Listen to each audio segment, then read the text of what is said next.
Welcome to our channel Excel English Zone. My dear students and friends, today I have brought selected 16 questions from A Story of English.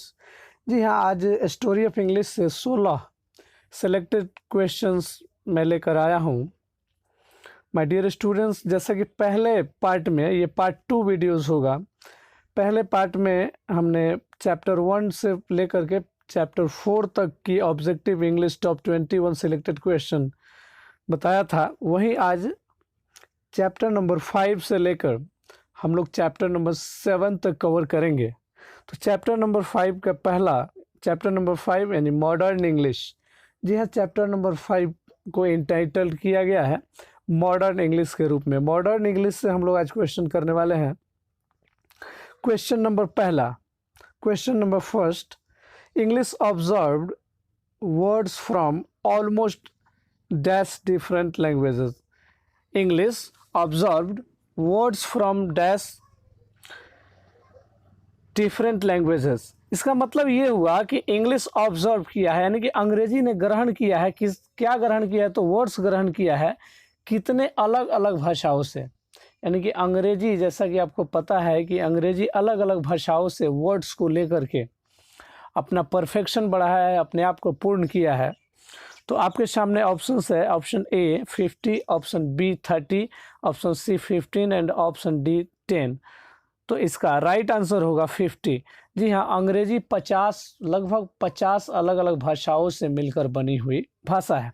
बिल्कुल याद रखेंगे, काफ़ी खूबसूरत question है। Question number 2, objected dash objected to the inflow of the foreign words in English. लेकिन dash objective, object का मतलब होता है आपत्ति जताना। ऑब्जेक्ट मीन होता है आपत्ति जताना to the flow of the foreign words in English. यानी कि अंग्रेजी में जो फॉरेन वर्ड्स हैं, जो विदेशी भाषाओं हैं, उनका अंतर्वाह पर किस चीज़ ने आपत्ति जताया। तो आपके सामने ऑप्शन है प्यूरिस्ट, पॉलिटिशियन, सेंट और रूलर। माय डियर स्टूडेंट्स, बिल्कुल आप अपने दिमाग में सोचें कि आपने क्या पढ़ा है, ताकि पता लगे कि कितना सही हो रहा है आपका।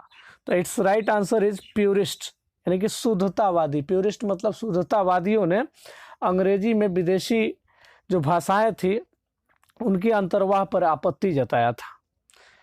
Next question, question number 3, the two works that helped in simplifying English. यानी कि दो ऐसे काम हैं जो अंग्रेजी को काफ़ी सरल बनाने में मदद किया है। वो कौन कौन सा काम है, आप यहाँ देख सकते हैं। Option A the Bible and Shakespeare's writing, option B the Ramayan and Milton story, option C the Quran and Chaucer's play, option D none of this. एनटी का मतलब होता है नॉन ऑफ दिस। तो आपको सोचना है कि कौन सा दो कार्य है जिसने अंग्रेजी को बहुत ही सिंप्लीफाई कर दिया, सरल बना दिया, आसान बना दिया। तो माय डियर स्टूडेंट्स, इसका सही आंसर होगा option number A. Option number A the Bible and Shakespeare's writing. Option number A the Bible and Shakespeare's writing. Next question, question number 4, dash published dash in 1755। My dear students, dash published dash in 1755।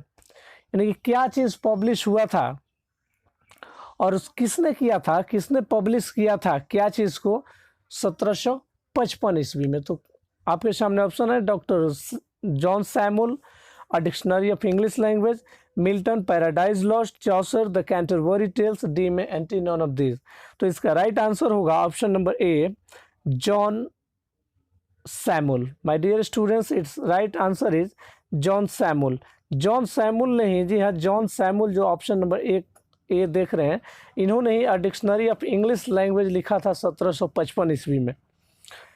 We move on the next question, question number 5, the English from 15th century till now is called. यानी कि 15वीं शताब्दी के बाद की अंग्रेजी, अभी तक की अंग्रेजी, टिल नाउ मतलब अभी तक, यानी कि 15वीं सदी के बाद अभी तक की अंग्रेजी क्या कहलाती है।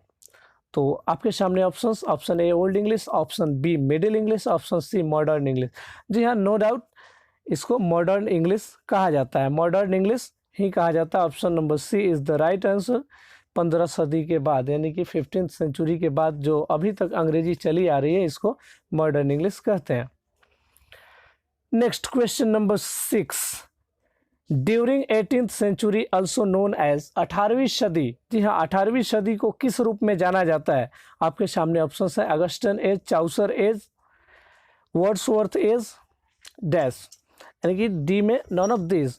तो आपको सोचना है कि 18वीं सदी का जो काल रहा है उसको किस एज के रूप में जाना जाता है। तो सही आंसर है आपका option number A, my dear students, option number A, Augustan as.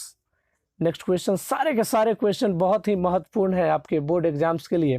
Bihar board द्वारा आयोजित 12th की जो फाइनल एग्जामिनेशन होती है उसके लिए बहुत ही महत्वपूर्ण, बच्चे चाहे किसी भी फैकल्टी से हो, साइंस से हो, आर्ट्स से हो, कॉमर्स से हो, बहुत ही उपयोगी क्वेश्चंस। अब question number 7, the official language of United nation organisation. United nation Organisation my dear students आप जानते होंगे इसी को यूएनओ भी कहा जाता है, यूएनओ भी कहा जाता है। तो इसकी ऑफिशियल लैंग्वेज क्या है माय डियर स्टूडेंट्स, इसकी ऑफिशियल लैंग्वेज क्या है? तो निम्न में आप देख सकते हैं option A English, option B Hindi, option C Sanskrit, option D Latin. तो it's right answer is option number A English. English is the official language of United nation organisation. United nation organization यानी कि विश्व की सबसे बड़ी संस्थाओं में से एक, जो कि विश्व के झगड़े को निपटाने में माहिर। Next question, question number 8, the words my dear students ध्यान देंगे, द वर्ड्स गुरु यानी कि ये शब्द है guru, sari, pandit and thug have been taken from dash language into English. यानी कि अंग्रेजी में जो ये वर्ड है गुरु, साड़ी, पंडित, ठग, ये किस भाषा से आए हैं? तो माय डियर स्टूडेंट्स आपको पता होगा कि इंग्लिश में साड़ी को साड़ी लिखते हैं, हिंदी में भी लिखते हैं, यानी कि यह हिंदी भाषा से लिया गया है। Its right answer is B Hindi. यानी कि गुरु, साड़ी, पंडित और ठग जो वर्ड है वो किस भाषा से लिया गया है? हिंदी भाषा से अंग्रेजी में लिया गया है। Next question, question number 9, dash is spoken over a much larger area, dash is spoken over a much larger area of the world than dash. यानी कि कौन सी भाषा है जो विश्व के सबसे ज़्यादा एरिया पर राज कर रहा है, यानी कि बोला जा रहा है, और किससे ज़्यादा बोला जा रहा है? तो इट्स राइट आंसर, आप बिल्कुल चेक करेंगे कि आपका जवाब सही हो रहा है या गलत। ऑप्शन नंबर ए चाइनीज, यानी कि चाइनीज भाषा से ज़्यादा इंग्लिश भाषा जो है, आप देख सकते हैं यहाँ पर चाइनीज जो लैंग्वेज है उसको मंदारिन भी कहा जाता है। तो मंदारिन भाषा चाइनीज़ की बहुत ही प्रख्यात भाषा है, क्योंकि चाइनीज़ भाषा आपको पता होगा कि वर्ल्ड के सबसे ज़्यादा लोग अगर किसी भाषा को बोलते हैं तो चाइनीज़ भाषा मंदारिन को बोलते हैं। तो यहाँ ऑप्शंस आपके सामने A Chinese English, B Hindi comma English, C English comma Chinese. तो no doubt it's right answer is option number C, क्योंकि इंग्लिश जो है सबसे ज़्यादा एरिया में बोला जाता है और चाइनीज़ सबसे ज़्यादा लोगों के द्वारा बोला जाता है। तो चाइनीज़ लैंग्वेज से ज़्यादा पैर पसारे हुआ है English. Next question, question number 10, dash is a window to the world, dash is a window to the world, यानी कि क्या है जो विश्व की खिड़की के रूप में काम आ रही है? कौन सी भाषा है जो विश्व की खिड़की के रूप में काम आ रही है? तो it right answer option number A English, B Persian, C Mandarin and D Latin. जी हाँ, डी में लैटिन। तो इसका सही जवाब, इसका राइट आंसर होगा option number A English is a window to the world. Next question, question number 11 my dear students, question number 11, English is used in China as dash, यानी कि अंग्रेजी चाइना में, यानी कि अंग्रेजी चीन में किस भाषा के रूप में प्रयोग किया जाता है? तो आपको बिल्कुल सोचना है कि अंग्रेजी जो है किस रूप में चाइना में यूज होता है। पहला ऑप्शन है आपके सामने मदर टंग, यानी कि मातृभाषा के रूप में, या फिर सेकंड लैंग्वेज के रूप में, या फिर सी में दिया हुआ है फॉरेन लैंग्वेज के रूप में, डी में एनटी। तो जी हाँ, इसका सही जवाब होगा फॉरेन लैंग्वेज के रूप में। चाइना में इसको विदेशी भाषा, फॉरेन का मतलब होता है विदेशी, तो विदेशी भाषा के रूप में चाइना में अंग्रेजी को यूज़ किया जाता है। Next question, question number 12, the language of international trade and commerce, the language of international trade and commerce. International trade का मतलब होता है विश्व व्यापार, विश्व व्यापार, एंड कॉमर्स, जी हाँ कॉमर्स का मतलब ही व्यापार होता है। तो इंटरनेशनल ट्रेड एंड कॉमर्स, विश्व व्यापार की भाषा कौन सी है, इंग्लिश है या पर्शियन है या मंदारिन या लैटिन। तो आपको बिल्कुल सोचना है, सोच के जवाब देना है।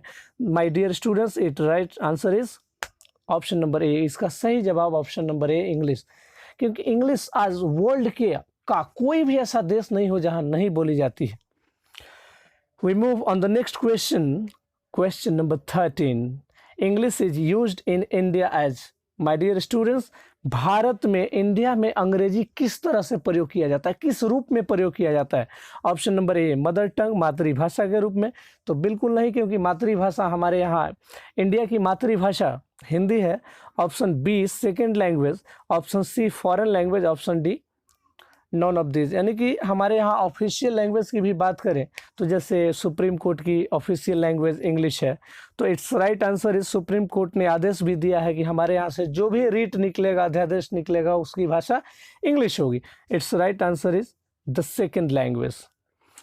Next question, question number 14। My dear students, question number 14।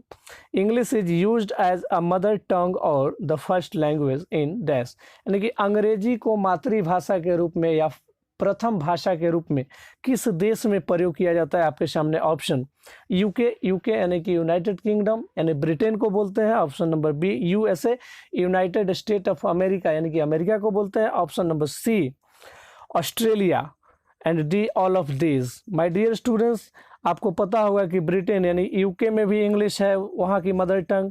USA America में भी वहाँ की मदर टंग है American English. Option C Australia में भी मदर टंग यानी मातृभाषा इंग्लिश है। तो इसलिए इसका सही जवाब ऑप्शन नंबर डी होगा, ऑल ऑफ दिस, यानी कि सभी, ये सभी। Next question, question number 15। My dear students, ये चैप्टर नंबर 7 चल रहा है, ग्लोबल इंग्लिश। जो चैप्टर को इंटाइटल किया गया उसका नाम है, चैप्टर का नाम है global English.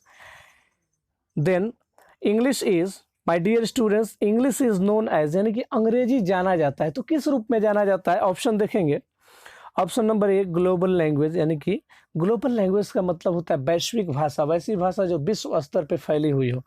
Option number B world language, यानी कि वैसी लैंग्वेज जो पूरा विश्व पर राज कर रही हो। Option number C international language, यानी कि अंतर्राष्ट्रीय भाषा, तो अंतर्राष्ट्रीय भाषा तो इंग्लिश है ही।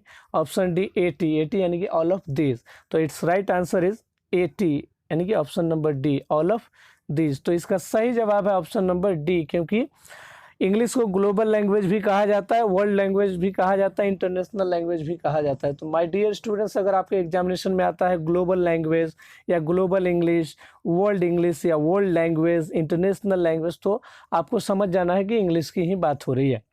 Next question, question number 16। My dear students, question number 16।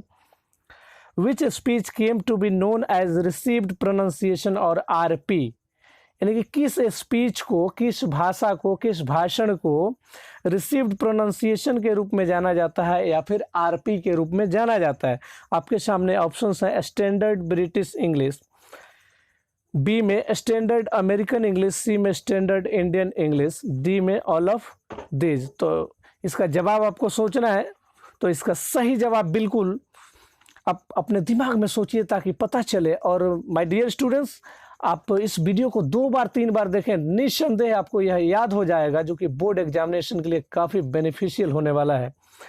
तो इसका सही जवाब, क्वेश्चन नंबर 16 का सही जवाब, right answer is option a standard British English को ही रिसीव्ड प्रोनाउंसिएशन या आरपी के रूप में जाना जाता है। माय डियर स्टूडेंट्स, आप बिल्कुल इस चीज़ को बारीकी से लिख लें, अपने कॉपी में नोट करें। आई होप आप बहुत अच्छा से समझ गए होंगे।